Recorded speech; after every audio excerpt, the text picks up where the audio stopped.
Hello students, this is Amar Kumar and I am welcoming you to my YouTube channel The Study Point Ask Me. Today I am here again with some theorems from the chapter Lines and Angles.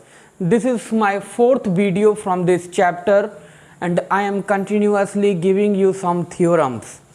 And today I am with the 8th theorem. Till now I have given 7 theorems from this chapter. This is the 8th one from the chapter Lines and Angles. So move to theorem number 8.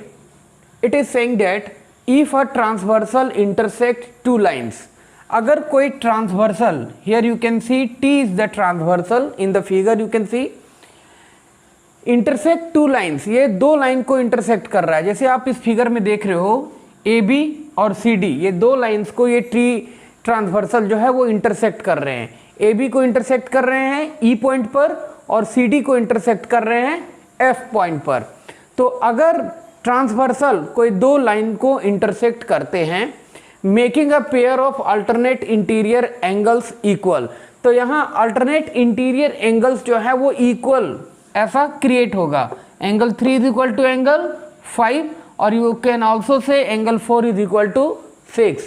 Then the two lines are parallel. This is what we have to prove in this theorem. तो अगर ये alternate angles equal है तो हमें proof करना है कि AB जो है वो CD के parallel है. So first of all you have to mention here given, है ना. सबसे पहले हम लोग फर्स्ट स्टेप में लिखेंगे given, क्या क्या दिया हुआ है. तो T is a transversal, T is a transversal intersecting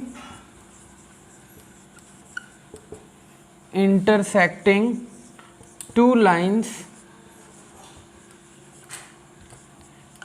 AB at E and CD at F.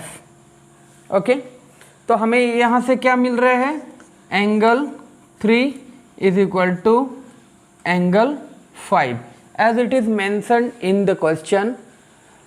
Alternate interior angles equal. हमने यहाँ गिवन में क्या लिखा कि T जो है वो एक ट्रांसवर्सल है जो कि AB और CD को इंटरसेक्ट कर रही है E और F पॉइंट पर, है ना. और एंगल 3 जो है वो एंगल 5 के इक्वल है. To prove, now second step में हम लोग लिखेंगे टू प्रूव. हमें प्रूफ क्या करना है, तो हमें प्रूफ करना है AB is parallel to CD. AB जो है वो CD के पैरेलल है. Next step proof. तो यहां पर हम लोग लिखेंगे angle 3 is equal to angle 5 given दिया हुआ है, ठीक है. अल्टरनेट इंटीरियर एंगल्स इक्वल, ये ऑलरेडी गिवन है क्वेश्चन में. Now angle 3 is equal to angle 1, कैसे, वर्टिकली ऑपोजिट एंगल. एंगल 3 जो है वो एंगल 1 के इक्वल हो जाएगा, किस तरह से, वर्टिकली ऑपोजिट एंगल से. नाउ इन दोनों से आप देखेंगे एंगल 3 जो है वो 5 के इक्वल है और एंगल 3 जो है वो 1 के इक्वल है. तो ऑटोमेटिकली आप यहाँ से देख सकते हो कि एंगल 1 जो है वो एंगल 5 के इक्वल है. एंगल 1 जो है वो एंगल 5 के इक्वल है. तो ये क्या आया, it is corresponding angle. So you can write now AB is parallel to CD by corresponding angle axiom. इसके थ्रू हम ये कह सकते हैं कि AB लाइन जो है वो CD के पैरेलल है. This is what we have to prove in this theorem number 8.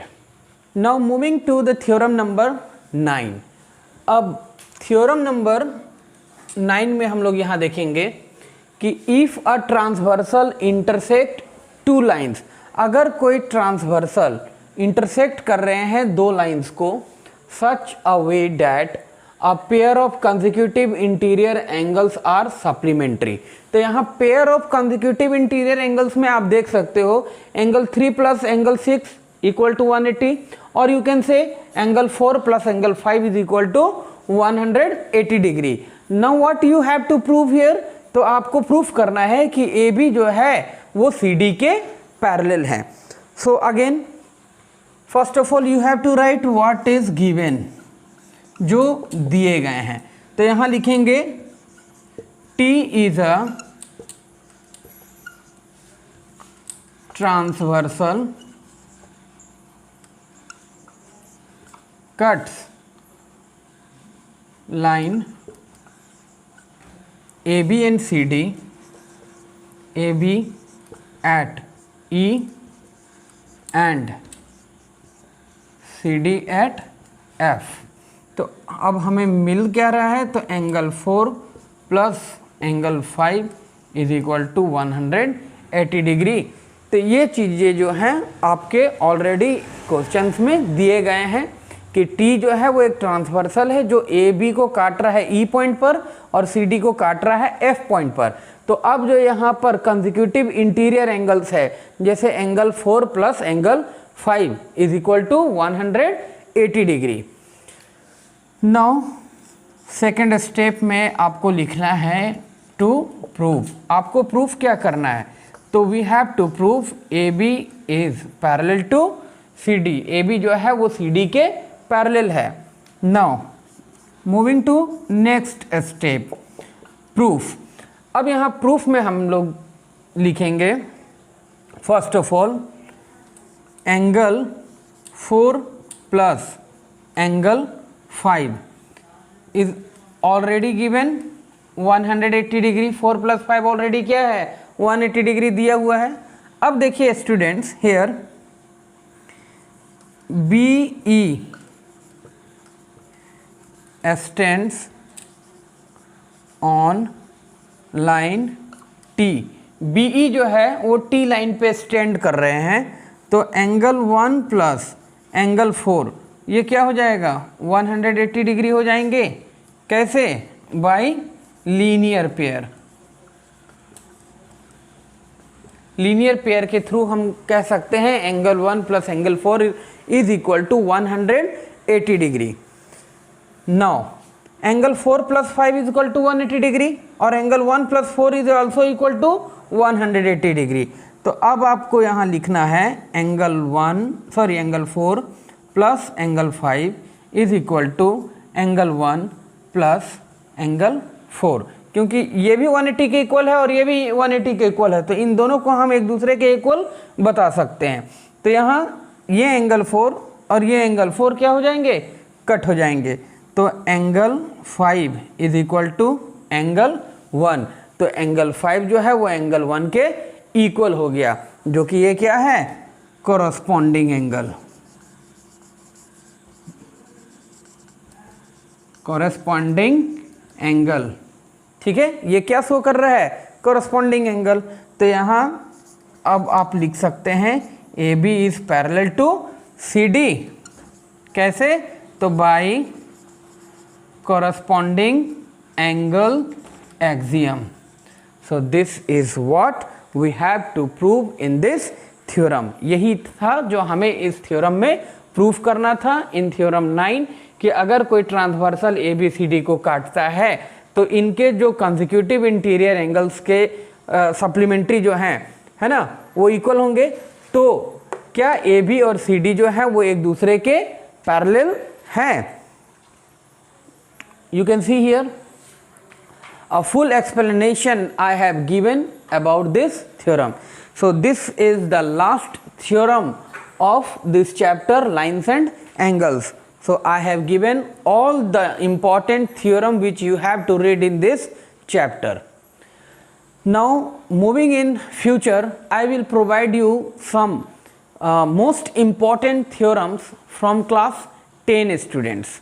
Okay, 10 math से मैं आपको कुछ बहुत ही इम्पॉर्टेंट थ्योरम्स आपको अलग अलग चैप्टर से मैथ्स में प्रोवाइड करूँगा। This is all I have today for you all, and one more important thing I like to mention here. मैं चाहूँगा स्टूडेंट्स कि आप सभी मेरे वीडियोस को properly from start to end properly मेरे वीडियोस को वॉच करें और लाइक और कमेंट करना ना भूलें। मैं अक्सर देख रहा हूँ कि आप मेरे वीडियोस को देखते तो हैं लेकिन कमेंट्स नहीं आ रहे हैं। कमेंट्स आने से मुझे ये समझ में आएगा कि whether you are understanding these all the things और not. So I again mentioning this thing is that you all please watch my video and don't forget to give like and comment. This is all for today students. Remain healthy and fit. Have a nice day.